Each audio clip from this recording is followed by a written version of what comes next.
Saudara Menteri Pekerjaan Umum dan Perumahan Rakyat PUPR angkat bicara soal kantor gaib pemenang tender perbaikan jalan di Lampung. Menteri PUPR menyebut tender dilakukan di tingkat daerah bukan pusat.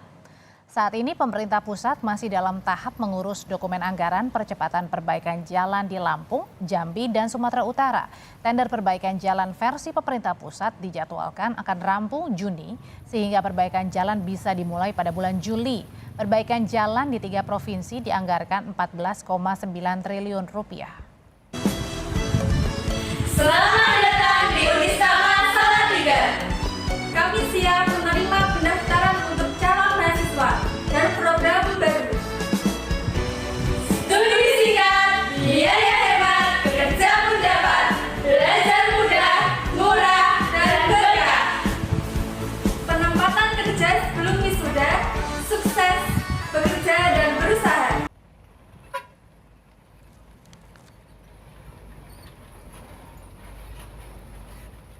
Untuk yang pusat akan insya Allah baru akan dimulai Juli, karena Juni nanti baru akan ada lelangnya.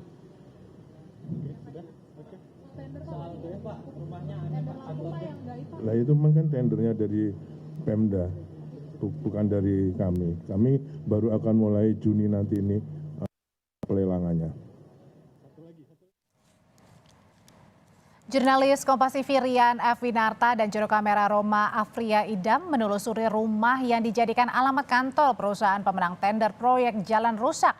Dan hasilnya rumah itu ternyata hanya ditinggali seorang lansia. Tidak pernah disewa untuk perusahaan konstruksi. Berikut laporan selengkapnya. Ya saudara, saat ini saya berada di rumah yang menjadi alamat kantor perusahaan pelaksanaan konstruksi disebut CV Bagas Adi Perkasa yang sebagai pemenang tender proyek jalan ruas kota metro Kota Gajah, Lampung Tengah, di mana proyek tender ini bernilai anggaran mencapai 5 miliar rupiah.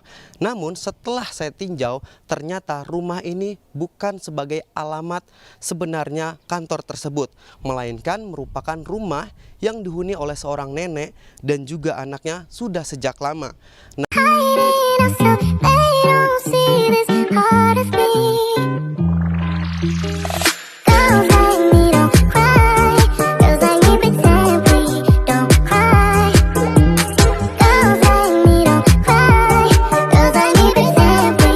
Memang bila melihat dari kondisi rumahnya serta posisinya yang berada di gang sempit, tepatnya di Gang Salak, Kecamatan Gedong Air, Kota Bandar Lampung, rumah ini memang kurang pas rasanya bila dijadikan sebagai kantor pelaksanaan konstruksi dengan nilai proyek miliaran rupiah.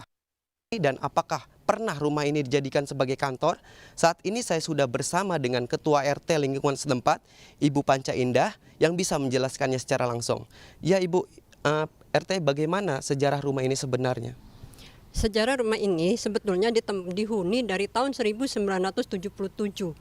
Dan selama itu juga tidak ada yang mengontrak atau dikontrakkan oleh PT atau perusahaan konstruksi tersebut. Nah Bu, sekarang kan lagi ramai pemberitaan. Apakah rumah ini pernah disewa sebagai kantor yang disebutkan CV Bagas Adi Perkasa? Tidak pernah. Selama saya menjabat jadi RT, tidak pernah disewa. Apakah ada pihak-pihak dari pemerintah ataupun dari pihak CV tersebut datang ke rumah ini untuk melakukan konfirmasi? Sejauh ini belum ada. Belum ada dari pihak pemerintah dari CV. Ini juga belum ada. Dari Kepala Biro Pengadaan Barang dan Jasa Provinsi Lampung bahwa alamat yang disebutkan salah ini adalah karena kesalahan dari pihak perusahaan tersebut yang belum merubah alamat barunya saat ini, sehingga alamat yang tercantum dalam LPSE masih sebagai alamat yang lama. Rian F. Winarta, Roma Afria Idam, Kompas TV Lampung.